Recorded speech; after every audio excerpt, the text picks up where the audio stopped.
Okay, I'm going to do a quick little video here to talk about these little blinkies. So right now you can see, you might barely be able to see that he's blinking.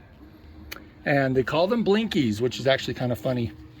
But as I pull this blinky up, you can see that there's quite a bit of corrosion on there. And it's really fragile. You got to be careful with these things. But it's basically like just a little, I think it's graphite or something. We want to clean him off.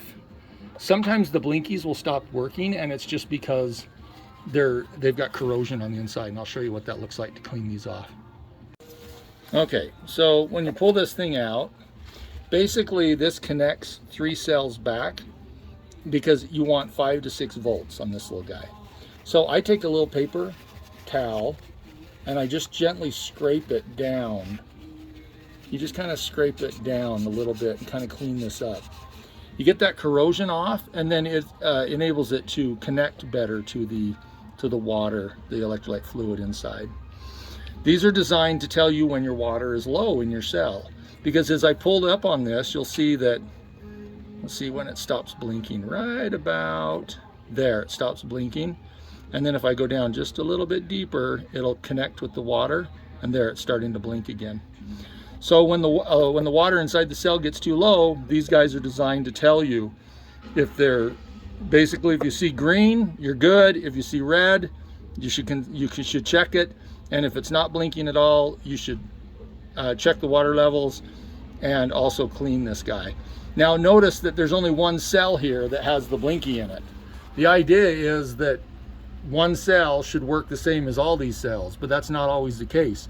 So when you're going through, I definitely recommend you actually do a visual inspection of water levels frequently, maybe every 2 weeks, until you kind of get a feel for your usage of the trailer. Sometimes you can go a month, sometimes you can go 2 months, but also outdoor temperature can matter too. So like the warmer it gets, the more it will boil the water off, so as it converts to hydrogen. So anyway, if there's going to be a cell that's low on water, like when you're watering it, don't overfill this guy. This is the guy you want to maybe underfill so that he will stop blinking, and then you'll be like, oh, I better go check all of them, you know. So sometimes people will put more water in that, and then it gives you a false sense that everything's okay, even though this cell over here is super low. So anyway, hope this is helpful.